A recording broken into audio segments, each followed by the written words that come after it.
გამარჯობა, ეთერშია გადაცემა რელიგიის ფაქტორი. ეთერშია, დიდი ბოდიში ცოტა ვღელავდა ამერია. გამარჯობა, თავიდან მოგესალმებით. ეთერშია ფაქტორი ლაივი გადაცემით რელიგიის ფაქტორი. ესე იგი ჩვენ ყოველ ოთხშაბათობით ვისაუბრებთ რელიგიურ თემებზე. დღეს ჩვენი სტუმარია ნარიყალას წმინდა ნიკოლოზის სახელობის ეკლესიის წინამძღვარი დეკანოზი გიორგი თევზდორაშვილი. გამლოცეთ მამაო და წარმატება მისურვებთ. თქვენ და თქვენი გადაცემა ნუღელავ დამშვიდით ნინო, იმედია კაი გადაცემა გამოვა. საკმაოდ საპასუხისგებლო თემაა და ალბათ ამიტომ ვღელავ. თქვენ შეგიძლიათ მოგწეროთ კომენტარებში, დაგვიტოვოთ თუ რა თემაზე გსურთ საუბარი და მომავალში აუცილებლად გავითვალისწინებთ. ასევე შეგიძლიათ დღეს, ანუ თემატური კითხვები დაგვისვათ, ჩვენ ვისაუბრებთ დიდ მარხვაზე.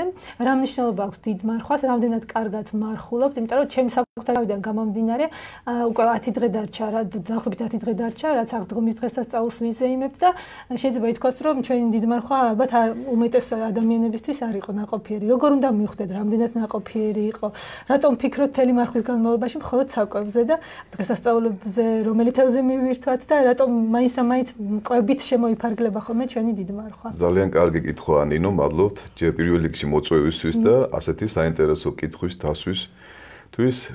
ყველა გონიერ ადამიანს აინტერესებს თავისი მოღვაწეობის შედეგი, ხო? როცა ადამიანი რამე საქმით დაკავდება, აინტერესებს ბოლოს რას მიიღებს ამ გარკვეული მოღვაწეობიდან. ვფიქრობ, რომ ძალიან ბევრმა ადამიანმა დაიწყო მარხვა, მარხულობენ და ახლა ყველას აინტერესებს, რომ რა შედეგები უნდა მიიღოს მარხვისგან. ბევრი ფიქრობს, სარკეში იყურება ზოგი და ფიქრობს, რომ აი წონაში ცოტა დაიგლო. სამწუხაროდ აქავე დავძენ ნინო, რომ ზოგისთვის მარხვა არის ეგზოტიკური მართლმადიდებლური დიეტა. ბევრი ასე ფიქრობს. შეიძლება შენც ვინმე დაგისვა კითხვა, რომ რა მარხვა გინდა, ისედაც კარგად გამოიყურები, გამხდარი ხარ, ისედაც მშიერი ხარ, რა მარხვა გჭირდება, ხო ეს ძალიან მცდარი შეხედულებაა მარხვაზე. მარხვა ეს არის პირველ რიგში სულიერი მდგომარეობა. ადამიანს უნდა ახსოვდეს, რომ მისი წინაპარი ადამი და ევა ღმერთმა მარხვის დარღვევის გამო, ურჩობის გამო გამოაძევა სამოთხიდან, ბასილი დიდი სიტყვები გახლავთ ეს და ზუსტად მარხვის დაცვით დაბრუნდება ის სამოთხეში. ახლა ასე მარტივად არ უნდა გავიგოთ, რომ მე ხაჭაპურს აღარ მივირთმევ და ლობიანს მივირთმევ და სამოთხეში დავბრუნდები, ხო? არა, აქ არის საუბარი იმაზე, რომ მე მორჩილებაში ვიმყოფები მარხვაში, მოზღრის ლოცვა კურთხევით გარკვეულ ნებისყოფას გამოვიმუშავებ და მარხვის ბოლოს პირველი შედეგი უნდა იყოს ის, რომ მე ჩემ ცოდვებზე უნდა დავფიქრდე და გარკვეული ცოდვები უნდა შევამცირო, რაც ძალიან მაწუხებდა ხსნილ პერიოდში. რომ ვერ ხვდებით ხოლმე რა ცოტები გვაწუხებს. ერთად მაინც ერთ-ეგივეს ვიმეორებ და ხშირად ვერ ხვდებით ხოლმე. ნინო, ამაზე ეკლესია ზრუნავს. აი მე მინდა ყველა შევახსენო განსაკუთრებით 4 მოსამზადებელი კვირა არსებობს მარხვის დაწყებამდე. პირველი კვირა ეს არის ზაქეს კვირა. ყველაზე ცუდი ადამიანის ცხოვრებას შეგვახსენებს. პროვინციაში იყო მეზვერეთა უფროსი, რომელიც იპარავდა, იყო ძალიან ცუდი ადამიანი, ყველას რო ზულდა. და ამ ადამიანმა რო გაიგო ქრისტე იყო მოსული და ხალხი ყავდა შემოხვეული, ლეგვის ხეზე ადის და უნდა რომ დაინახოს მაცხოვარი. მაცხოვარი ხვდება ზაქეს სურვილს და სთხოვს რომ ჩამოდი ხიდან, მე დღეს შენთან ვარ სახლში სტუმრად. ანუ ეკლესიამ დაგვანახა პირველ რიგში ადამიანს უნდა სურვილი გააჩნდეს, რომ დაიწყოს მარხვა და გაცოცხლდეს მისი ცხოვრება და მისი ოჯახი ცხონდეს.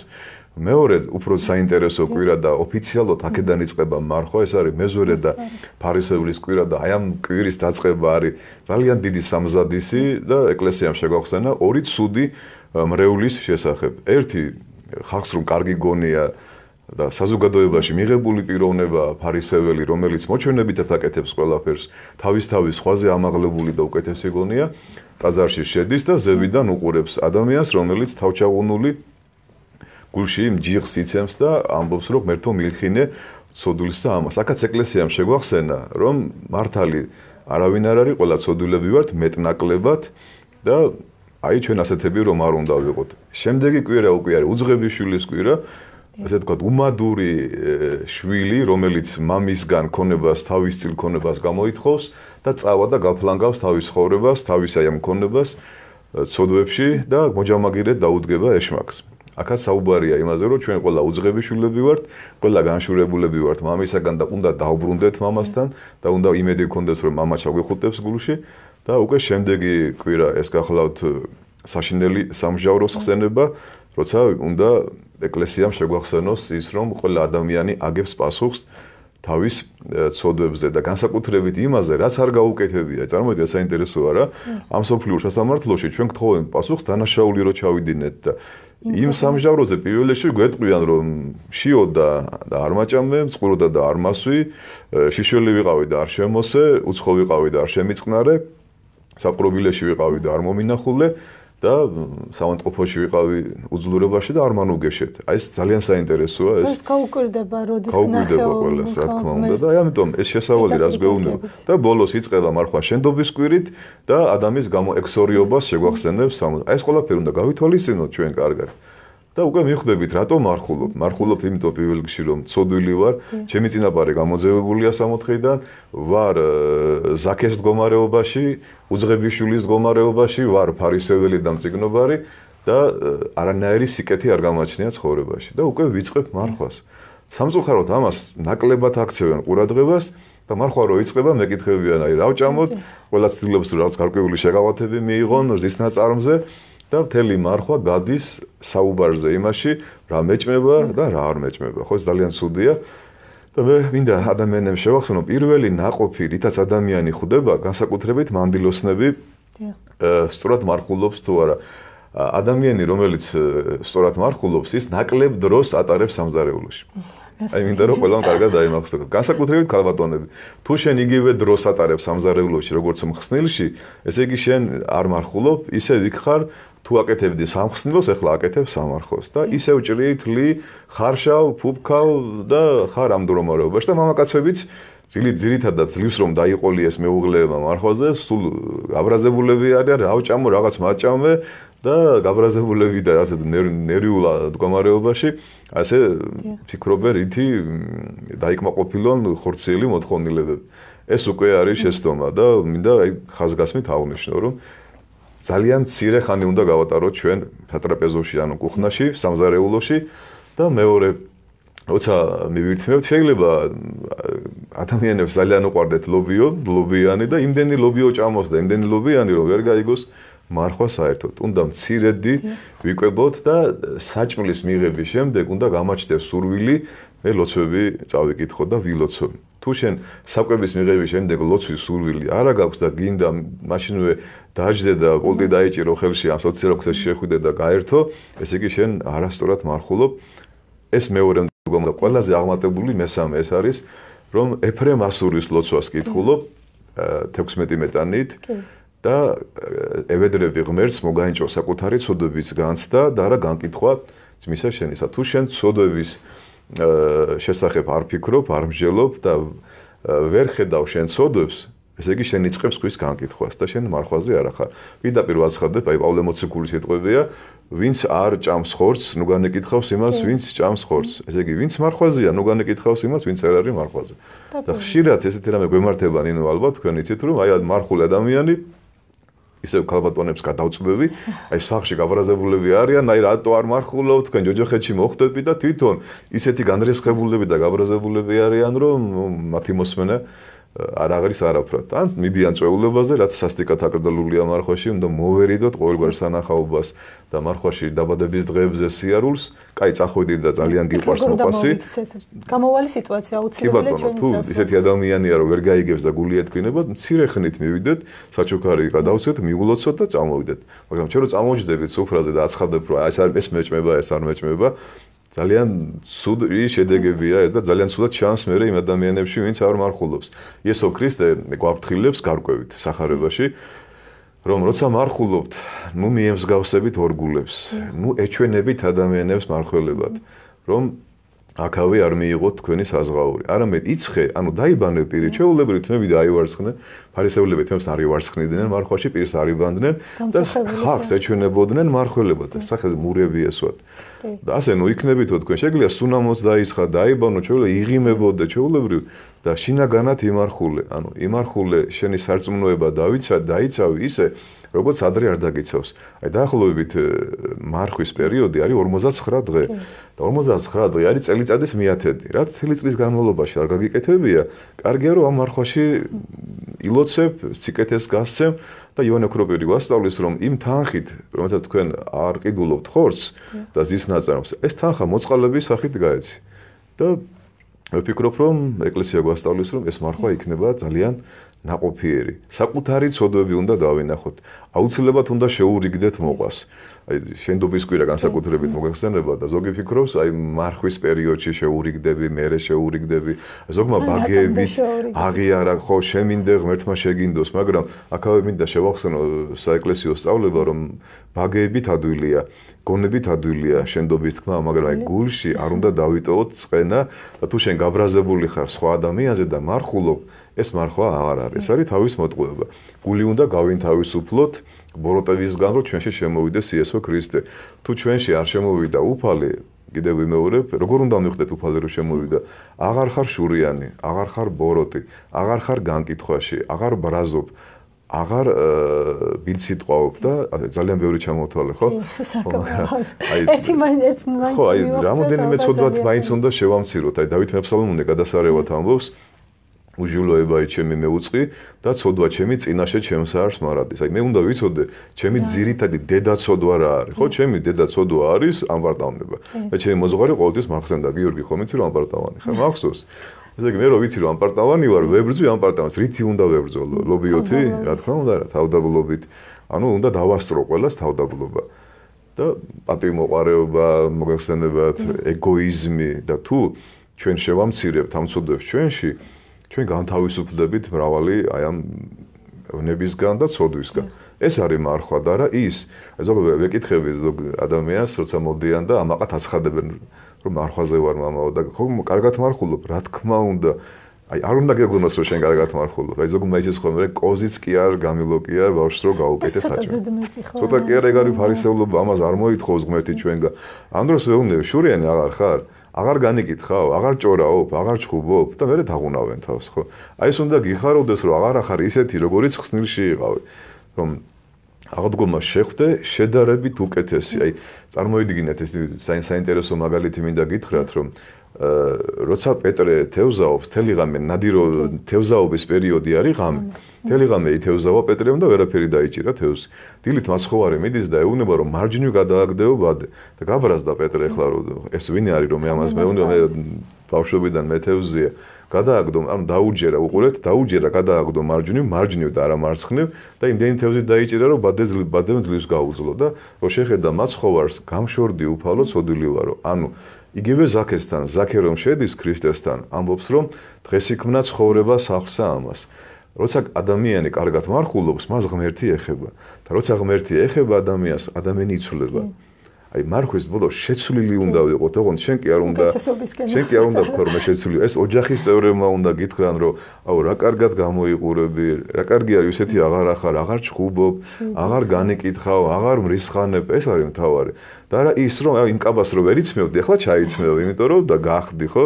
მარხვის მე ისევ გასუქდები და ძალიან საინტერესოა ასევე რომ ძალიან ბევრი ადამიანი იმავე ღამეს რო გამხსნილდება აი თავის თავს უკეთებს კომპენსაციას და რაც 59 დღე არ ჭამა და არ დალია, ერთ ღამეში უნდათ რომ მე ეს ყველაფერი წყალში ჩაყარონ ის ყველა. სასწაულებს მოყინით ხდებიან რაღაც ის. ხო, როგორც შესავალი აქვს მარხვას, ასევე უნდა ნენელა გამოვიდეთ, ხო, ეს აკუმულირება უნდა გაუკეთოთ იმ ძვირფას დღეებს, რომელიც ჩვენ ღმერთს შევძლიათ. ესე იგი, კიდევ როგორ მივხვდეთ, აი მე ვფიქრობ, რომ ჩვენს გადაცემას სკოლიოსავით გასდევდეს ნიშნები, ნაყოფი, აი როგორ მივხვდეთ, როგორ მივხვდეთ, რომ როცა ადამიანზეა შეყვარებული, გარკვეულ დროს უთმობს, ხო, იმ ადამიანს. და თუ მე ღმერთის სიყვარულით ვინახავ მარხვას, აი ამ მარხვაში უნდა დავფიქრდე, რამდენ დროს უთმობ მე უფალზე ფიქრს. თუ ხშირ დროს დაუთმობ, ძალიან ბევრ დროს დაუთმობ მე აი ამ დროს უკვე მე პეტრესავით გამიჩნდება სურვილი რომ ჩემ თავში ძალიან ბევრი ცოდვები დავინახოთ, მაგრამ ჩვენთან ნინო პირიქით ხდება, ჩვენ კარგავთ ხედავთ აი ჩვენი ოჯახის წევრების და სხვა ადამიანების უკეთურებებს და ვეუბნებით აი შენ ჯოჯოხეთში მოხვდები ერთი მარხვა არ შეგინახავს და ასე შემდეგ. რატომ არის ეს? რომ აი სხვის ცოდვას უფრო კარგად ხედავთ, უფრო ადვილად განვიკითხავთ და სარკეშიც კი ვერ ხედავთ საკუთარ თავს. იმიტომ რომ ჩვენ ფარისევლები ვართ და ჩვენი თავი უკეთესი გონია და იმიტომ რომ ჩვენ გონია მართლმადიდებელი ვარ, მე დიდი ხანია ვინახავ მარხვას და ვარ კარგი ადამიანი. და ჩვენ რო კარგად ვინახავდეთ მარხვას, მიხვდებით რომ აი წარმოვიდგინე ყოველი დილით თუ ლოცულობთ მაკარი დიდის ლოცვა იკითხება რომ შემინდეში მომიტევე უფალო მე არაფერი კარგი არ გამეკეთებია. აი ადამიანი დილით უნდა ამბობდეს ამას რომ და უკვე ეს არის სტიმული რომ მე თუ ვიცი რომ კარგი არაფერი გამეკეთებია თელი დღე ილია მართლის სიტყვები მეხსოვნება რომ ყოველ დღესა შენ თავს კითხე აბა მე დღეს ვის რა ვარგე და მარხვაში უფრო განსაკუთრებით უნდა ვიფიქროთ ამაზე. აი გათენდა დილა ხო მოვერიდოთ რა ამ საინფორმაციო საშუალებებს სად რაღაც ჩამოინგრა, დაიწვა, დაიჭირეს, დახვრიტეს, მოკლეს, გააუპატიურეს და ასე შემდეგ ხო წავიკითხოთ ლოცვები და დავგეგმოთ დღევანდელი დღე, აი სამსახურში რომ მივალ, ან შესვენებაზე რა უნდა გავაკეთო, სამსახურის მერე რა უნდა გავაკეთო, აი ეს მათხოვარი რომ ხვდებოდა ყოველ დღე და არაფერს რო არ ვადლევდი, მოდი ახლა 20 თეთრიანს კი არ მივიცემ, 1 ლარიანს მივიცემ, 2 ლარიანს მივიცემ და აი ამაზე უნდა ვიფიქროთ, რომ ჩვენი მარხვა რამდენად გონივრულია და რამდენი დრო დაუთმე 24 საათის განმავლობაში მე ღმერთს. ეხლა აი მოდი ჩვენ თავს კითხვა დავუსვათ. ძალიან ცოტა ხო? ძალიან ცოტა. დაახლოებით 9 საათი. 1 საათი თქვა, 10 წუთი დილით, 10 წუთი საღამოს, შუა დღისით შეიძლება სახარება წავიკითხოთ, მამაოსთან შეიძლება მივიდეთ და 24 საათის განმავლობაში ჩვენ 1 საათი უთმობთ უფალს. ეს ძალიან ცოტაა, ხო? მე არ ვიცახი რომ 9 24 12 საათი დაუთმოთ, მაგრამ ახლა რამოდენიმე საათი ხო უნდა დაუთმოთ, როგორ? წინდა წერილი უნდა ვიკითხოთ. მამაოსთან მივიდეთ, ეკლესიაში მივიდეთ, მოწყალება გავცეთ. აი შეიძლება იმდენი თანხა არა გაქვს, მაგრამ იცი რომ შენ მეზობლად რაღაც გაჭირვებული ცხოვრობ, სახლით დაულაგე, მოიკითხე, მიდი ესაუბრე ღმერთზე. უამრავი რამის გაკეთება შეიძლება, მაგრამ ჩვენ სამწუხაროდ მხოლოდ ფიზიკურ მარხვას ვინახავთ, კმაყოფილები ვართ იმით, რომ დილით და საღამოთი აღარ მშივდება, ზოგი ესე ამაყად ამბობს, რომ პრობლემა არა მაქვს, მართლა არა აქვს პრობლემა, იმიტომ რომ იმდენი სამარხო კერძები არსებობს, რომ დღეს ძალიან მარტივია მარხვის შენახვა. აი როგორც კი შედიხარ რომელიმე მარკეტში, მოდიან კონსულტანტები და გიგეუბნებიან, აი მამაო აქ ჩვენ ეს მივიღეთ, ის მივიღეთ, აი შეგიძლია მიიღო.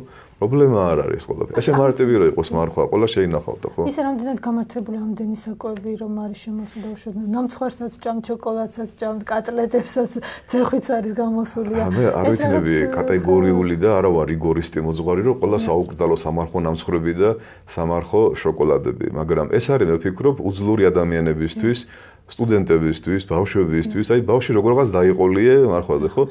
ჭამო სამარხო შოკოლადე, ჭამო სამარხო ნამცხვარი, მაგრამ მე მაქვს საუბარი უკვე ზრდასრულებზე, მოზღვრებზე, ისეთ ადამიანებზე.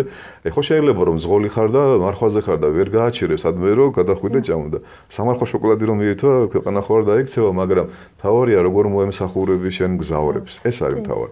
და შენ თუ უკვე შიმშილობ, შიმშილში კი არ არის მადლი. აი თქვა ზოგი ამბობს უზეთოზეა, მშრალ მარხვაზეა და მშრალ მარხვაში ისე აქვს ნერვები მოშლილი, ჯობია ზეთიანი მიიღოს, ზეთში ხო ბოროტება არ არის, არა? ქმედებაშია ბოროტება და სიტყვაშია, თვალებშია ბოროტება და არა ზეთში. თუ არ შეგიძლია რომ უზეთოზე იყო და ამ დროს ნერვები გეშლება, ჯობია ზეთიანი მიირთვა, სამარხო შოკოლადე მიირთვა და სამარხო ნამცხვარი მიირთვა, ვიდრე ადამიანები მიირთვა რა. ეს ჯობია ნამდვილად. ზოგი ამას ვერ აკეთებს და ადამიანების მირთვევა უფრო გვიყვარს. თვალებიდან ნაპერწკლებს ისვრიან რა და რა საჭიროა ასეთი მარხვა, ხო?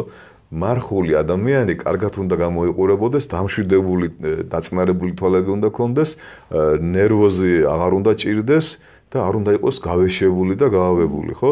და მეც უნდა მომინდეს, გამიჩნდეს სურვილი, რომ მეც მიუბაძო მას. აი რატო არ უჩნდებათ ოჯახის წევრებს სურვილი, იცით რომ იმის მაგალითად რომ სულიერი ნაყოფი გამოიღოთ ადამიანს, სულიერი ნაყოფი რა არის? სიხარული, სიყვარული, სახიერება, მოწყალება, მარხვა, თავდაბლობა. იმის მაგალითად არა, პირიქით აი აუტანელი ხდება ეს ადამიანის სახში და მე ბევრს უთქვავს ოჯახის წევრს, ნეტარ ოდესმე დამთავრდება მარხვა, რომ ეს ადამიანი აღარ შეგვიძლია მისი გაძლება, ხო? ეს არის მკურნალობა ხალხო და ეს არის წარმოიდგინე რეანიმაციურში წეხა.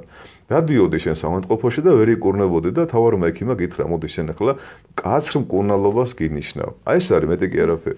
და თუ მე აღდგომა ღამეს არა ვარ დამშვიდებული, გახარებული, ბედნიერი, თუ ვერ ვიგზენი ღმერთის შეხება ზოგს მარტი შეხება გონია, მაინც და მაინც კიდევ ვიმეორებ, ის აი ზუსტად დაიცვა ყველაფერი. არა. ერთი რო გეხება მშვიდიდე პირველი ქრისტე რო აღდგა რა შეუნება მოციქულებს შვიდობა თქვენ. ანუ სიმშვიდე შემოდის, იმედი შემოდის, სიყვარული შემოდის. ხლა აი აღდგომა გამეს ნახეთ რა სახეები აქვს ადამიანებს. აი ეგენი რომ მართლა მარხულები იყვნენ, ხო უფრო კარგი სახეები ექნებოდათ, არა? ძირითადად ნასვამი ხალხი მოდის, რაღაც გახარ.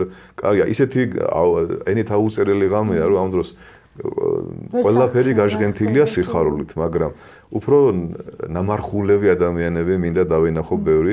აი ოქროპირის ეპისტოლე იკითხება, რომ ვინც იმარხულაო და ვინც არ იმარხულა.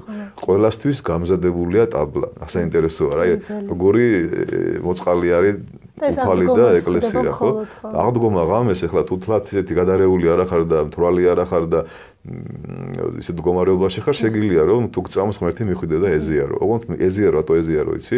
რომ აი მე შენ გახდები მრევლი და მადლობა შეწირა ღმერთს რომ აღდგომა ღამეს გაზიარეს. როგორ? ესე მისცემენ უფლებას მოწყობია ხოლმე. ამას გვაძლევს ლიტურგია, უფალი გვაძლევს ამას. იონე ოქროპირის ეპისტოლე იკითხება, იმეორებ რომ აი ვინც იმარხულე და არ იმარხულე და ყველა მოდითო და მიიღე. რეალობაში რამდენად შეიძლება მოხდეს ეს? მე მაგალითად შემიძლია ახლა ისე თლათ ვიღაც გამოვლეს ვერ ვაზიარებ, წარმოვიდგინე იმან შეიძლება ის მე შეურაცხყოს ის ზიარება.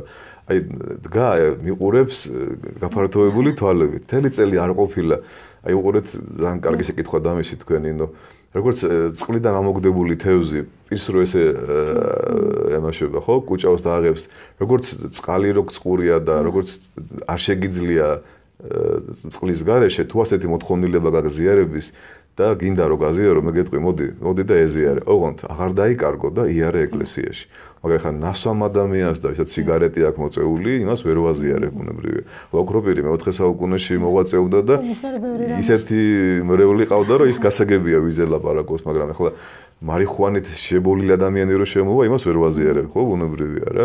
მაგრამ აი რომ უნდა თვალებში ეთყობა ადამიანს ზიარება, რომ უნდა ვაზიარებ იმ მოტივით, რომ შემდგომში ის გახდება მრევლი. ხშირად ამბობენ ხოლმე აი სოციალურ ქსელებშიც რომ რაღაც აგრესია გავრცელებული. გამიგია ხოლმე ხშირად არ ვიცი ხა მე არავის არ განვიკითხავ, მაგრამ სწორედ ეკლესიური ადამიანებისგან მოდის უფრო ხშირად ეს აგრესიაო და რატომ უნდა იყოს ამდენი აგრესია, თუნდაც არა მხოლოდ ეკლესიაში ალბათ უფრო მეტი რამ მოეთხოვება მას და უფრო მეტი სიმშვიდე და აი გარი ნინო თუდაც შედეგი იმის რომ არასწორად რომ არ ხულობ, უკვე შენ მრისხანებაში დანერვოზებული ხარ, გაბოროტებული ხარ, ხედავ ვიღაც კეიფობს, ვიღაც გაიმხეს შენ მარხვაზე ხარ და ნერვები გეშლება. ეს ხო შენთვის მარხულობ, ხო შენ გჭირდება ეს მარხვა. არ ესმის მარხვის აზრი და შინაარსი და გაბოროტებული ადამიანი და ბრაზობს. კიდევ მეორე მარხვილი ადამიანი უნდა იყოს მაყოფილი, დამშვიდებული, იმიტომ რომ ნებაყოფლობით ინახავს მარხვას. ნებაყოფლობით და ბევრი ქალბატონი ევედრება რომ აი ჩემი მეუღლე მოაქციე, ჩემი შვილები მოაქციე და ამას ღმერთი შეისმენს, მაგრამ არ ისმენს, იმიტომ რომ განრისხებულები მარხულობენ და ამ დროს ეკლესია გვირჩევს, რომ ჯობია რომ მიირთვათ ხორცი, ვიდრე ადამიანი გააბრაზო და გაანერვიულო. ხშირად ეკლესიაში დადიან ადამიანები წლების განმავლობაში და სულ წუწუნებენ, რომ აი არაფერი არ იცვლება ჩემს ცხოვრებაში, რაღაც მატერიალურ ცვლილებებს ელოდებიან, შეიძლება ზოგი დაოჯახებას ელოდებიან. ანუ სერიოზულ უფრო მატერიალური საკითხები აინტერესებს. ასეთი ადამიანები არიან, ნინო, წარმართი ქრისტიანები. წარმართობა რა არის? კეთილდღეობა დედამიწაზე. კომუნიზმი იყო წარმართობა, რომ კომუნიზმი უნდა დამყარებული იყო დედამიწაზე. შაქარი, პური, სიაფი ღირდა ხო უკვე.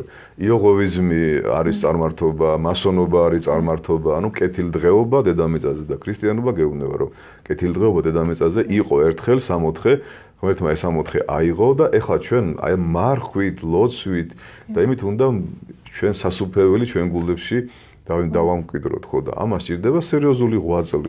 ხო და თუ შენ ფიქრობ, რომ უკვე 64-ში ხარ და ყველაფერი კარგად არის, აი ქრისტიანობა იმას კერქადაგებს, რომ აქ უბედური უნდა იყოს და აქ ყველაფერი სულად უნდა იყოს, არა. ყველა ადამიანის გულში არის სასუფეველი. ქრისტე რომ მოვიდა, პირველი სასუფეველი იქადაგა და გითხრა, რომ სასუფეველი ცათა შორის თქვენსა არს, ანუ თქვენშია და იძულების, ანუ უნდა მოიპოვო, შრომით უნდა მოიპოვო. და რომელი ადამიანის გულში სასუფეველია, უკვე ის განრისხებული და გაბრაზებული აღარ არის და ამდენ დამიწაზე იცის, რომ წუთი სოფელია, გარკვეული წლების მერე აღარ იქნება და ელოდება ზეციურ ნეტარებას უფალთან, აი ბედნიერება რატო არის, ბედნიერ ადამიანს ვერ ხედავ ჩვენ. ბედნიერება დედამიწაზე წარმოუდგენელია, იმიტომ რომ შენ შეიძლება ძალიან კარგად იყო, მაგრამ შენი დედმამაშვილი ვერ იყოს კარგად, შენი მეგობარი ვერ იყოს კარგად. აი ბედნიერება არის ნეტარებები, აი გლეხაკის სულითა, ვინც ღმერთი იხილოს, ხო, ნეტარი გლოვარიანი და ასე შემდეგ. აი ეს არის ბედნიერების საფეხურები. და მე რა წერია, გიხარობდნენ და მხიარული იყავით, რამეთუ სასყიდელი თქვენი ფრია დაშ დედამიწაზე კი არა, ცათაშინ. აი ბედნიერება უკვე მერე არის, ხო?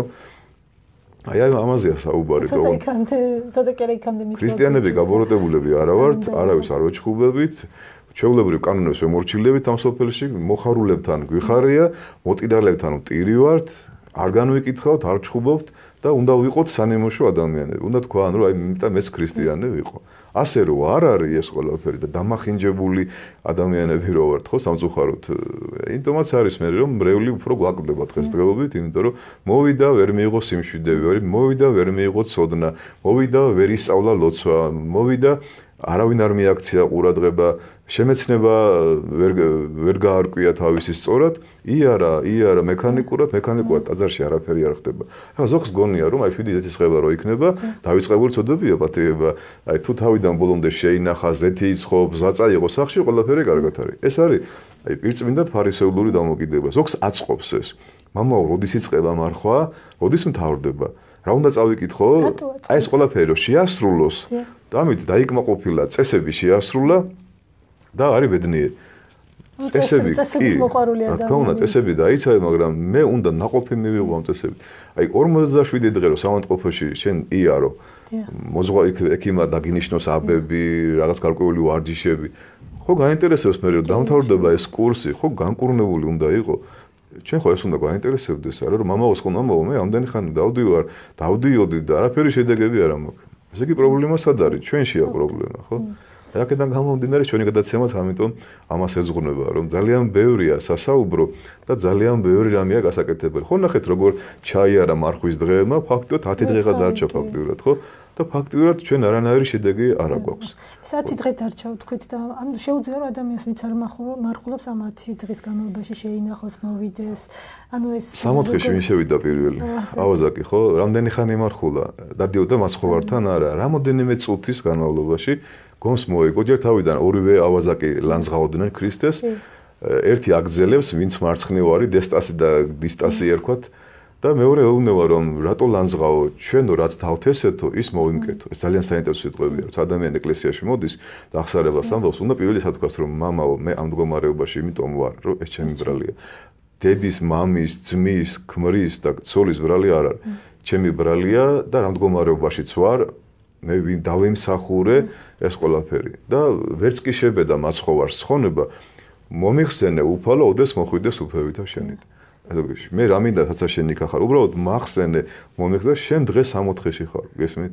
აი ეს არის რომ ბოლო წუთებზე ვიღაცა რომ მოვიდეს ლიტანიობის დროს და მითხრას ამა გიორგი, ჩემ გულში ეხლა ძალიან დიდი სიხარულია, ძალიან მინდა ზიარება, ძალიან მინდა ღმერთი, იმ თუთას ვაზიარებ რა პრობლემაა, მაგრამ შეიძლება 59 დღე ვიღაცამ სუსტად იმარხულა წერტილიდან წერტილამდე, მაგრამ ისეთი ბოროტი და შურიანია, ის მარხვაზე არა. აი ეს არის მთავარი. ჩვენ შედეგი გვაინტერესებს და შედეგს ახლა ვინ რამდენ ხანში დადევს, ეს თვითონ უნდა გადახედოს. მაგრამ სახეზე ყველას ეთყობა და აღსარების თქმაც აღარ უნდა. მოხარულია, ბედნიერია და ზოგი ისეთი ჩაღუნული თავით ადგა, ისეთი სახე აქვს, რომ არ გინდა რომ შეხედო თვალებში. იმიტომ რომ ვერ იმარხულა სწორად. ზოგს და გონია რომ ძალიან ყველაფერი კარგად არის და რაღაც ესე ორი უკიდურესობა არის სამწუხაროდ ხო. ჩვენ ქართველებს გვიჭირთ ზომიერება, არც მარცხნივ და არც მარჯვნივ. მე იმითაც უნდა ბედნიერი ვიყო, რომ ეს დღეები დაუთმე გარკვეულ ნებისყოფის აკრძალვას. და საინტერესოა ერთ რამეს ვიტყვი კიდე რომელიც მე გვერდ ამახსოვრდება სულ. შეიძლება იყოს მარხვა, მარხულობდე და მარხვაზე არ იყო. შეიძლება არ იყოს მარხვა, არ მარხულობდე, მაგრამ მარხვაზე იყო. რას ნიშნავს? თვალებით მარხვა, ენით მარხვა, სმენით მარხვა, ხელებით და ფეხებით მარხვა. არაჭამ მარხულობ, მაგრამ ისევ ჩხუბობ, ისევ განეკითხავ, ისევ ცუდს აკეთებ. ეს ნიშნავს, რომ მარხვაზე ხარ, მაგრამ არ ამარხულობ. და მარხვა დამთავრდება. ეს ძალიან ცუდი სიციან ხოლმე აი ზოგადად ქალბატონმა. აი მარხვაში არ ვეწევი, მაგრამ როგორც კი დამთავრდება მარხვა, ისევ ეწევიან, ისევ სვავენ, ისევ ჩხუბობენ. ეს რას ნიშნავს, რომ 49 დღე ვიყავი შედარებით კარგი, ამ დროს ქრისტე ამბობს, რომ რამ მდგომარეობაშიც გიხილავთო, იმ მდგომარეობაში განგში. რას ეტყვი, რომ ის 57 დღემდე ვიმარხვალ და ეხლა ვეწევი და ვსვავ და მუშაობ. რა გამოდის ხო ასე, რომ მარხვიც მერეც შეიძლება გაიმხსნილე, მაგრამ ეს აკუმულირება უნდა გაუკეთო იმ ძვირფას დღეებს, რომ ნელ-ნელა გადახვიდე სამხსნელოზე, მაგრამ ენა ისე უნდა გაარჩერო, ისე უნდა წესიარად მოექცე, მოწყალება ისე უნდა გასე, ისე უნდა ილოცო და ძალიან სამწუხაროა ხოლმე. ნინო თქვენ დარწმუნებული ხართ ალბათ და ჯერჯერ თქვენს გტკენიათ გული, რომ ბზობას, ხარებას, აღდგომას ტაძარი არის სავსე, გადაჭედილი და კვირაცხოვლობას უკვე ნახევარი მრევლია და 2-3 კვირის მერე აღარ არის ხალხი ეკლესიაში. ეს ნიშნავს, რომ იმ ხალხმა არ იმარხულა და წარმოდგენაც არ აქვს, სად იყვნენ და რას აკეთებდნენ. აღდგომის მერე მაცხოვარი არის ჩვენთან. და ეს მიატოვა მაცხოვარ და წავიდა.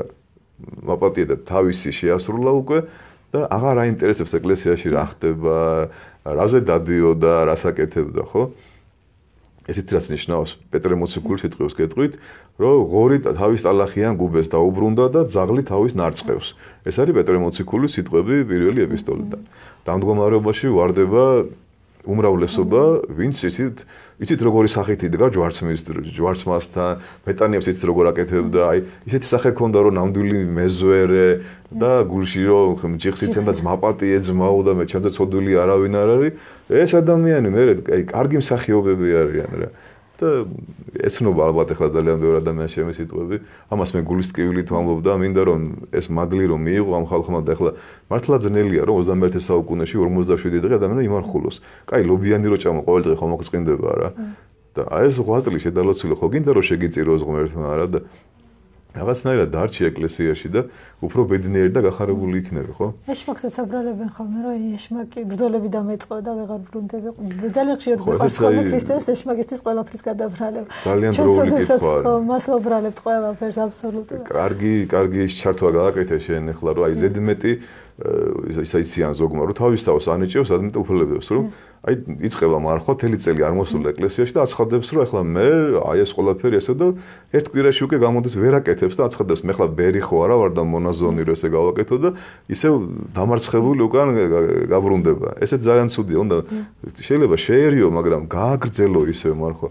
უნდა მიხვიდე მოძღვართან და მოძღვარი გეტყვის არა უშავრა შვილო გააგრძელე. თვითონ უდგნენ თავის თავს კაც მარხვას, ეხლა როგორ შეიძლება თელი წელი რომ შენ არ გემარხულია და წყალს და პურზე რომ ესე დაუდგევ ესე იციან ხო როგორ უნდა დაადგე არ მესმის ხო? ან მოძღვარი ავიყვანო, აი ესეთი რაღაცა ტერმინები აქვს უცნაური. ეხლა ბევრმა ამერიკა, აი მამა ბოლო კვირას თუ შეიძლება დაუდგები მარხვას და კი არ დაადგები მარხვას დაიწყებ ხო? ოღონდ ეკლესიაში ვერ ვივლი. აი თუ ეკლესიაში ვერ ვივლი და აღსარებას არ იტყვი, მაშინ რას ნიშნავს? დიეტაზე ხარ? და ძალიან ბევრი ადამიანს ხო აი სამწუხაროდ დიეტა გამოსდის, მაგრამ ჩვენ მაინც ხო 1 საათი, 2 საათი, ოღონდ შენ რაღაც გააკეთე. ოღონდ შენ ღმერთი შეგეხოს და ოღონდ შენ შეცვალე ცხოვრება, ჩვენ თანახმავართ. და ეს ამდენი იმიტომ ვისაუბრებთ, ახლა შეიძლება რაღაცამ თქვას, რომ მამამ ხელი ამაღებინაო მე მარხვაზე, მაგრამ კიდევ ვიმეორებ ხალხო, რომ აი ყველა გონიერი ადამიანი რაღაცას რო აკეთებს, აინტერესებს შედეგი. და შედეგი არ არის წონაში დაკლება. არის აქ შედეგი, ოღონდ დიეტის შედეგია. მაგრამ ჩვენი შედეგი არის ცოდვათა შემსუბუქება მუნთანა წასატანისა, როგორც რუსთაველი ამბობს, ხო? აი ეს არის მთავარი და თუ შენ ვერ იგზენი თავი სიმსუბუქეში და ისეთივე უკეთური ხარ, როგორც მარხვის დაწყებამდე იყავი, არა უშავრა. მე კიდევ 4 შაბათი პარასკევი მარხულე, მე პეტრე პავლობის მარხვა სულ გვაძლევს ღმერთის შანსს, სანამ პირში სული გვიდგა რომ ჩვენ გამოვსწორდეთ. რატო იყო დავითის და თამარის საქართველოს ძლიერი? იმიტომ რომ ის ხალხი მარხულობდა, ლოცულობდა, ოღონდ არა ისე როგორ ჩვენ, არამედ ისინი იყვნენ სულიერად ამაღლებული ადამიანები და დღეს გონიათ რომ პატრიარქმა უნდა იმარხულოს, მარტო ეპისკოპოსებმა იმარხულო რა გუდელი ხო არა ვარ და ასეთი რაღაც ხო? არის ხო. აი მე რომ დადგება ამ სოფლიდან განსulis ჟამი, ცოტა მე ძალიან გაუჭირდება ბევრს და იტყვის რომ ნეტა მე მარხულა, ნეტა მელოცა, ნეტა ცოდები შემემცირებინა ხო? შეგვიძლია რეზიუმესავით გავაკეთოთ ის რომ თავარი მარხვაში არის ცოდვებიდან თავის დაღწევა. ყველა ვერა, მაგრამ უნდა შევამციროთ რაც შეიძლება თავარი ცოდვები. თქვენ თქვით რომ ავაზაკი ბოლო წუთებში ცხონდა მარხვა არ შეუნახავს. ვიღაცამ სახარებაში წერია. ხო, ვიღაცამ შეიძლება თქვას რომ აი მეც არ შევინახავ, მაგრამ ბოლო წუთებში შევინახე. ვიცით როდის დადგება ჩვენი ბოლო წუთები?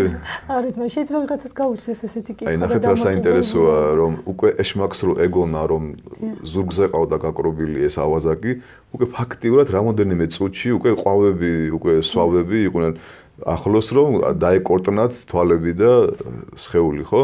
და უკვე ეშმაკს რო გონია რომ მისი სული უნდა წაიყვანოს, აი ამ დროს თვითონ ღმერთმა დაამარცხა ეშმაკი და ამ ადამიანის სული გამოიხსნა. ოღონდ ამ ადამიანის გარეშე ვერ გააკეთებდა.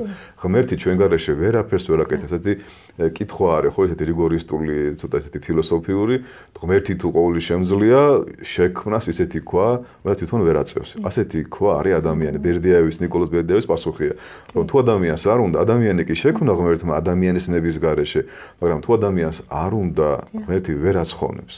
არაცხონებს კი არა, ვერ აცხონებს. თორე ყველაფერი შეუულია, მაგრამ უსამართლო იქნება, როცა ადამიანს არ უნდა. ხა ძალად რო ხო შეიძლება ღმერთმა ძალად გვამარხულოს, მაგრამ არ იქნება ეს მარხვა. ეს ზოგი ამბობს ხოლმე, მარხვაზე არა ვარ, ამდეხანია ხორცი არ მეჭამია და ეს გაჭირვება, ეს უბედურება, მაგრამ აი მაცივარი რო სავსე გაქვს პროდუქტები და რო არ ჭამდა ნერწყვი არ გეყლაპება ლუჯიმელიასავით. აი ეგ არის მარხვა, რომ მე შეგიძლია რომ ეს არ გააკეთო. მარხვიდან თავისუფალი არავინ არ არის, მაგრამ შეღავათები ყველა შეუულია რომ მიიღოს. აი ბავშვებსაც კი შეგვიძლია რომ 4-შაბათი პარასკევი დავაცვენოთ მარხვა, ხო? ანუ რა არის მარხვაში რომ რასაკიდან უნდა დავაწყებინოთ მეც ალბათ. ბავშვი 12 წლიდან უკვე ნებაყოფლობით იწყებს მარხვას. მანამდე არ ევალებ. ოღონდ ესეც რა თქმა უნდა, დედამ და მამამ უნდა ასწავლოს, რომ შვილო იცი რა არის, მოდი ეს 4-შაბათი, ოღონდ ესე კი არა, რომ აი არის ეს რა არის 4-შაბათი და არის რა არის პარასკევი.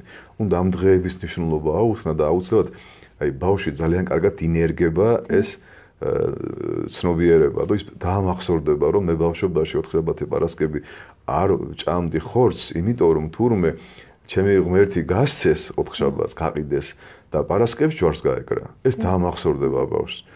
და ამის გამო მე ცოტა მოკრძალებით ვიქნები. აი, ჩემი ბიოგრაფია ქვია აკაკი წერეთელის ცხოვრება, ძალიან საინტერესო, რომ დილიდან საღამომდეო ბავშვები ეკლესიის კარზე ვიდექითო და უფროსები რომ არ ხროდნენ, ბავშვებიც იქ ყავდა წაყვანილი, გესმით და აი აკაკის ეს ახსოვს. და ჩვენი ბავშვები ნოუთბუქებში და სმარტფონებში არიან წვეჭაყოფილები და ასე შემდეგ. შეიძლება აი ბავშვები პატარა აქ რომ მიყავთ ხოლმე და დაუშვათ 2 საათის განმავლობაში ისინი წირვას ესწრებიან ლოცვას, მე ყოფილა შემთხვევა რომ გადის დრო და ისინი საერთოდ ეკლესიისკენ აღარც იხედებიან ხოლმე. ცოტა ძალდატანებით ხასიათი როცა აქვს ამას, შეიძლება ამით მე კატეგორიულად ვთხოვ ყველა მშობელს, რომ ძალით ბავშვი არ წამოიყვანონ ტაძარში და არ უთხრან მე აი წამოდი ეზიარე და მე წაგიყვან ზოოპარკში ან ხაჭაპურს გაჭმევ. ეს არის ძალიან ცუდი დამოკიდებულება, აი ძალიან ბევრი კი თითქმის ყველა ძალად რო დაყავდათ, მოჯლუგუნებით რო დაყავდათ ბავშვები, ხო? აი არც ერთი ისინი აღარ დადიან ეკლესიაში. და ეს არის მშობლების ბრალი, იმიტომ რომ მშობლებში ბავშვები ვერ ხედავდნენ ეკლესიურობას. ბავშვი ხედავს, რომ დედა და მამა ეკლესიაში იქცევა სხვანაირად და სახლში იქცევა სხვანაირად. და უკვე გაურებულია ბავშვი ამ შემთხვევაში, ხო? ყველაზე კარგი ქადაგება არის პირადი მაგალითი. როცა დედა და მამა იქცევა კარგად, ერთმანეთი უყვართ, ლოცულობენ და ერთმანეთს არ ეჩხუბებიან, ის ბავშვიც უკვე მიბაძავთ მათ, მაგრამ ის ხედავს, რომ ესენი ერთმანეთს უხეშად ესაუბრებიან, შეურაცხყოფას აყენებენ და ამას მარხვაზე არიან. საკუთარი მოძღვარით შეიძლება უდიერად მოიხსენიონ, მაგრამ მე ეკლესიაში მიდიან და მამაოს პირში ეფერებიან. ამას ბავშვი ხედავს, მე ახსენებდებიან ამ აქ მოსმენილი. ეს უკვე არის საშინელი მდგომარეობა. შინ და გარეთ უნდა ვიყოთ ეკლესიურები და ეკლესიურობა არ ნიშნავს მარტო სიარულს ეკლესიაში. ქრისტიანები, მიმდევრები ქრისტესი და მარხვაში ორმაგად. მეტი კი არაფერი არ არის, ხო?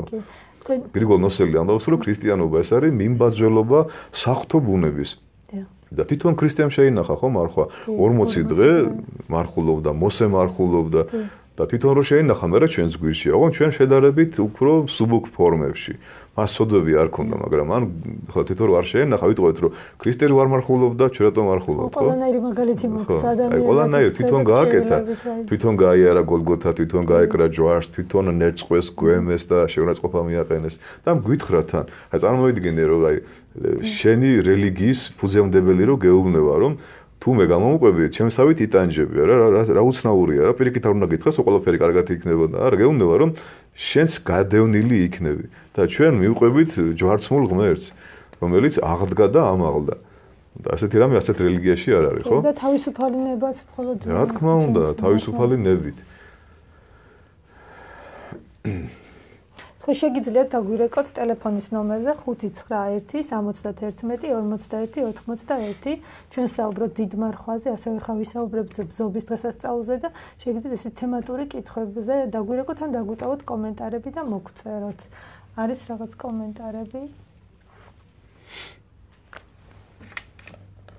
ესეთ კომენტარებია, მე მგონი მამაო აინტერესებთ და ვნახავთ ახლა. ესე იგი, შემიძლია წავიკითხო ხათუნა კერესელიძე წერს ემიგრაციაში რომ არ მაქვს საშუალება, მყავს მოძღვარი, არ მაქვს საშუალება, მყავდეს მოძღვარი ალბათ ჩავაბარო აღსარება ვიარო ტაძარში. როგორ მოვიქცე თუ ტაძარში არ ვიარე, მოძღვარი არ მყავს, შემიძლია მარხვა, ლოცვას რა თქმა უნდა წავიკითხავ. ანუ არ ყავს მოძღვარი და როგორ მოიქცე საინტერესებს ემიგრაციაში იმყოფება.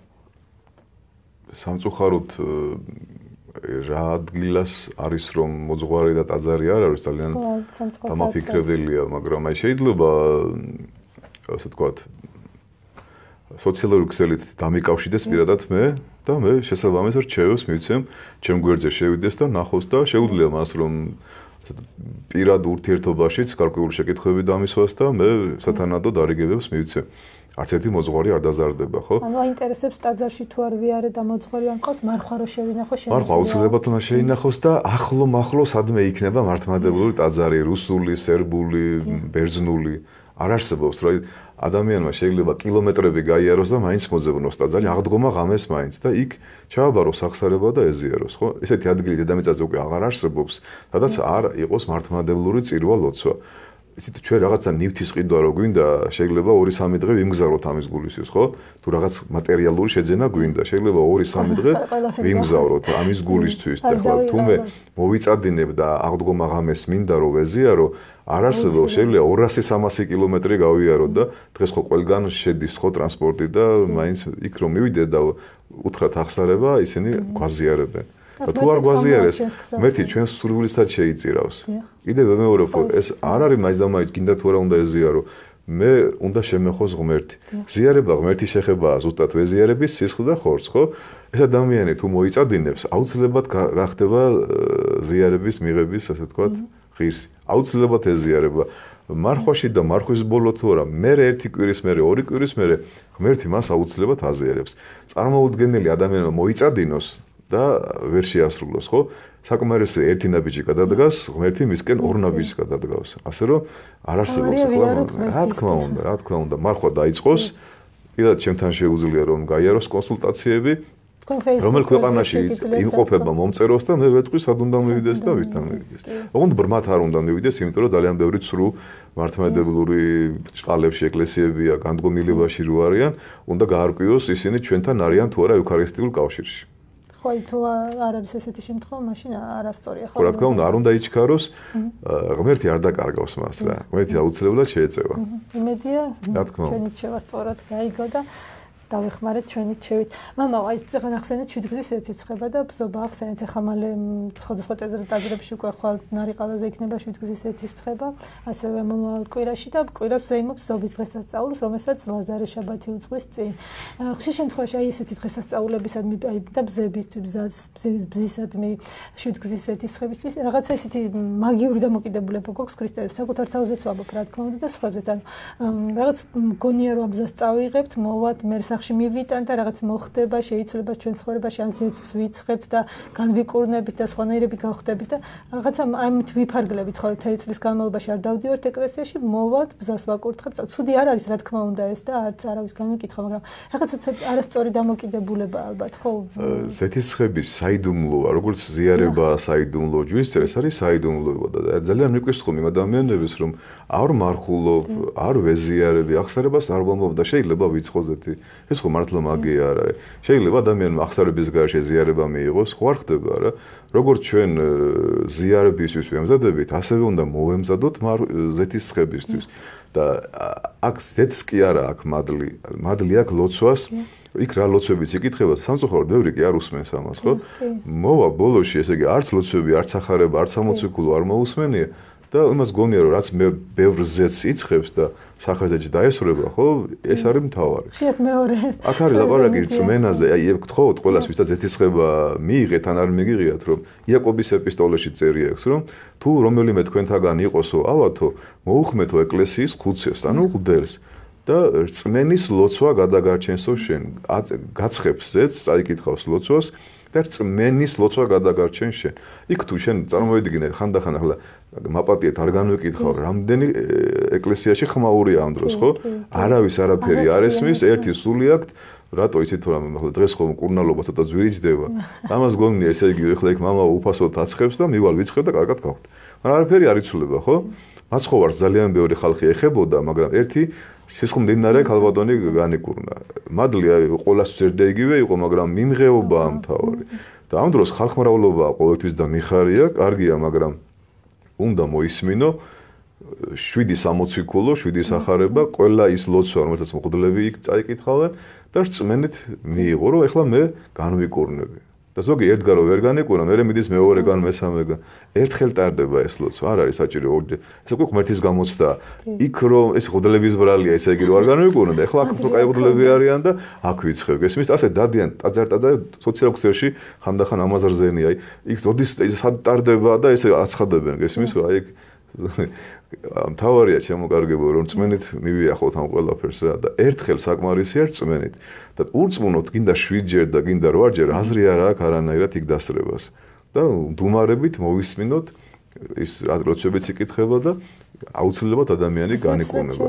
ასეთი მსტარი სწავლება ანინო კიდე რომ თითქოს დავიწყებული წოდები ეპატიება. დავიწყებული წოდები წარმოვიდგინე როგორ უნდა გეპატიოს ხო თუ არ გახსოვს ესე იგი არ გაწუხებს და თუ გახსოვს უნდა უთხრა მოძღვარს ხო მაშინ როცა მოძღვარ შენ აღსარებას ეუბნები ადამიანისგან ხო სრულყოფილი არაფერი არ არსებობს მოძღვარი ამას რომ ნებსით უნებლიეთ სიტყვით და საქმით ცნებით და უმეცრებით ხო ყველაფერს ხო ვერ იძახეთ იქ უკვე მოძღვარი კითხულობს შენდობის თუცვაში რომ ღმერთო აპატია ამ ადამიანს რაც არ ახსოვს და რაც ახსოვს და რაც აღიარა და თუ შეგნებათ ადამიანი მალავს აღსარებაში რაღაცას იმიტომ რომ ზიარება უნდა ესეც იციან ხოლმე ეგ რომ მე თქვა მე არ მაზიარებდი წარმოვიდგინე ხო საშინელება რომ ადამიანი მალავს აღსარებაში რაღაცას იმიტომ რომ ზიარება უნდა და უღირსად ეზიარება ხო ან სხვა მოძღვარს ან იმედი აქვს ხო რომ ზეთისხებას დავესწრები და იქ მეპატიება ეს ხო მაგია არ არის ეს პირდაპირ მაგია რა არის გაუგებარი სიტყვების და ქმედებების ერთობლიობა აბრაკა დაბრა ბამბარვია კერკუდო და ესეთი რაღაცები ეს არის მაგია ხო აი ხო აი ესეთი არის რა იუმორია რა ამაში რომ ვერ გაიგო ამ დროს ხო იმან რა თქვა აი ეგ არის მაგია ვერ გავიგე მაგრამ მაინტერესებს აი რომ მიდიან ნათელმხილველთან ხო ნათელმხილველი ეთქვის რომ ერთი კვირა შენ წყალი ესე დალი აქეთ დაწექი იქით არ დაწვე და ეს ადამიანს მოწონს რაღაც მაგიურად რომ დაავალებ და ერთ კვირაში გათხოვდები ან კუჭი მოგირჩება ხო ან ესეთი თუ სატურნი შევა იუპიტერის ფაზაში ამ დროს გათხოვდები და ესეთ რაღაც ისურვილებს რო გადაგებენ ხო და ეკლესია გეუბნება რომ უარყავი თავი შენი ანუ შენი ცოდვილი მდგომარეობა უარყავი უარი თქვი აი ამ მანკიერებებზე აიღე ჯვარი და შემომიდექი მე თუ ეს არ გააკეთე ზეთი რო დაგასხა თავზე ხო აზრი არ აქვს და ყოველდღე რო ეზიარო უნდა შეიცვალო ყველა რელიგიის დანიშნულება არის ადამიანი დააბრუნოს ღმერთთან. ოღონდ ვინ აბრუნებს და ვინ პირიქით აშორებს, ეგ საკითხავია კიდე, ხო? ახლა ჩემი საქმე არ არის სხვა რელიგიების განკითხება, მაგრამ მე ვიცხი რომ მაცხოვნებელი რელიგია არის ერთი. იმიტომ რომ ღმერთი ერთია და არ შეიძლება რომ ბევრი იყოს რელიგია, ხო? ღმერთი ერთია, ეკლესია ერთია, რწმენა ერთია, ყველაფერი ერთია. არ შეიძლება ორი ღმერთი იყოს, ორი ეკლესია იყოს, ორი რწმენა იყოს, ერთია ყველაფერი. აი აქედან გამომდინარე დანარჩენი ყველამ თვითონ გადახედავს თავის რელიგიის ისტორიას და მიხვდება რომელი რელიგია არ ჭეშმარიტი თუ არ არის ჭეშმარიტი, მაგრამ ჩვენი გადაცემის მიზანი რა არის, რომ ადამიანებს აუხსნათ, რომ თუ კარგები უნდათ რომ იყვნენ, უნდა მარხვა შეინახონ, აღსარება თქვან, ეზიარონ და მარხვის ბოლოს შედარებით ნაკლები ცოდვები უნდა გქონდეთ. ზოგს გონია, ყველა ცოდვა უნდა წარმოუდგენელია, ხო? ყველა ცოდვა რო ჩამოიშროთ, მაგრამ ამპარტავნება, პატივმოყარეობა, ეგოიზმი, შური და ასე შემდეგ და მარხვაში რო არ ეწეოდნენ თამბაქოს, აი მარხვის მერეც აღარ უნდა მოწიო. ეს ხო დიდი ნებისყოფაა რომ 47 დღე არ მოწიე, ხო? მოდი რა გააგრძელე რომ აღარ მოწიო. და მე ისევ რომ ორი ტალახიან გუბეს უბრუნდება, ეს ძალიან ცუდია. ძალიან ცუდი. ორშაბათიდან უკვე ნების ვიდეოლი იწყება და თითოეულ ხო, ჩვენ იმ კვირაში შევხვდებით ალბათ, ხო? და სასურველი იქნება რომ მთელი გადაცემა დაუთმოთ აი ამ დიდ დღეებს. ეს არასწორი ტერმინია, მინდა დავაანონსო, რომ ნების ვიდეოლი არ არის სწორი ტერმინი, იმიტომ რომ კვირა აღდგომა როგორ არივნება, ხო, დიდი შაბათიც მაცხოვარი ჯოჯოხეთში ჩადის და ხუთშაბათს ზიარება დააწესა, ხო? არ არივნება. ასე რომ აი ტერმინების რაღაცას კარგია რომ ცოტა უფრო გარკვევით გაიგოს ხალხმა. დიდი შვიდეული უნდა ვთქვათ, ყველა დიდი დღე არის, განსაკუთრებული დანიშნულება აქვს და აი მომავალ კვირაში ჩვენ ამ თემაზე ვისაუბროთ. ხომ არ შევეხოთ ორშაბათს და სამშაბათს, იმიტომ რომ ჩვენ ოთხშაბათს ვიქნებთ ეთერში და შეგვიძლია მოვამზადოთ და აი ესე იგი მოუჩვენლობა გიყუროს და შევეხოთ კი ბატონო, მაგრამ თუ ყველაფერს ვილაპარაკებთ, მე ანუ მხოლოდ ორშაბათი, სამშაბათი და კი ბატონო, როგორც აღნიშნეთ, გამოვლენები მოხდა ორშაბათს. კვირას ბზობა, მაცხოვრის დიდების შესვლა იერუსალიმში და აი როცა მაცხოვარი დიდები შედის იერუსალიმში, იქიდან ძალიან მალე გამობრუნდება, იმიტომ რომ არასახარბიელო მდგომარეობა დახვდება. ორშაბათს მოციქულებთან ერთად მიდის გზაზე და ხედავს, რომ ლეღვი უნაყოფო ლეღვია, ძალიან საინტერესო აქედან ეწყება და გაახმობს ლევს. აი ერთ ადგილზეა, რომ ქრისტე თითქოს იწყევლება, ხო, ფაქტობრივად, იმიტომ რომ ეს მისი ბრალი კი არ არის იმას, რომ ნაყოფი არ აქვს, უნაყოფობას არ აქვს მომავალი. აი ეს პირველი ორშაბათი დღე, ეს არის ზუსტად ის, რომ უნაყოფო ხმება. ეს ჩვენ სამშაბათი ესა ხო და აქედან გეუნდობა ესე იგი ნაყოფი თუ არ გამოიღე პირდაპირ ჩვენი საუბრის რეზიუმია ხო ნინო სამშაბათი ფარისევლებს ხვდება და ესაუბრება და ამხელს და ფარისევლები ეუნებიან შევწიროთ თუ არა სხვა გადასახადი გადავიხადოთ თუ არა და ეხლა როგორია რა თუ იტყოდა რომ გადაიხადეთ ეტყოდნო შენ მოსეს ჯულის წინა უნდა გიხარ თუ იტყოდა რომ არ გადაიხადო ესე შენ კეისრის წინა უნდა გიხარ ხო მოითხოვა მონეტა და თქვა ვინ არის გამოსახულია კეისარი ხო და კეისარს კეისრისა აქაც ძალიან საინტერესოა რომ ქრისტიანმა ესე იგი სული უნდა ღმერთს შეწიროს ანუ სულიერად უნდა ღმერთს უნდა ემსახუროს და ამ სოფელში ამ სოფლის კანონებით უნდა იცხოვროს ანუ გადასახადები გადაიხადოს და არ მოიპაროს და არ იქურდოს და ასე შემდეგ ეს ძალიან საინტერესოა და უკვე ოთხშაბათს მოვალთ აქ და ვისაუბრებთ მომავალ გადაცემაში ოთხშაბათი უფრო მძიმე დღეა ანუ უკვე გადაწყვეტილება მიიღო იუდამ რომ თავისი ღმერთი და მაცხოვარი გასცეს და მას მიუწონეს 30 ვერცხლი და 30 ვერცხლი იყო ერთი უბრალო მონის ფასი. წარმოვიდგინეთ, აი ყველაზე დაბალი შეფასება, რაც კაცობრიობამ თავის მაცხოვარს გამოუტანა, ხო? 30 ვერცხლად შეფასდა მაცხოვარი. ბზობასაც ადამიანები ხვდებიან დიდებით მაცხოვარს და მე აი ზუსტად ეს არის ადამიანის ორი მდგომარეობა, ჯერ იძახიან ოსანა მაღალთაშინა და იგივე ხალხი ამბობს რომ ჯვარსაცვი ეგე ჯვარსაცვი ეგ ეს არის ჩვენი ცხოვრება მარხვის მერე ჯვარს ვაცმევთ მარხვაში ვიძახით ოსანას სამწუხაროდ ესია დღეს ჩვენ საუბრობდით რელიგიურ დიდ მარხვაზე ჩვენი სტუმარი იყო ნარიყალოს წმინდა ნიკოლოზის სახელობის ეკლესიის წინამძღვარი დეკანოზი გიორგი თევდორაშვილი ეს იყო რელიგიის ფაქტორი ყოველ ოთხშაბათს 8 საათზე დაგველოდეთ და თქვენთვის საინტერესო თემებზე ვისაუბრებთ დიდი მადლობა ყურადღებისთვის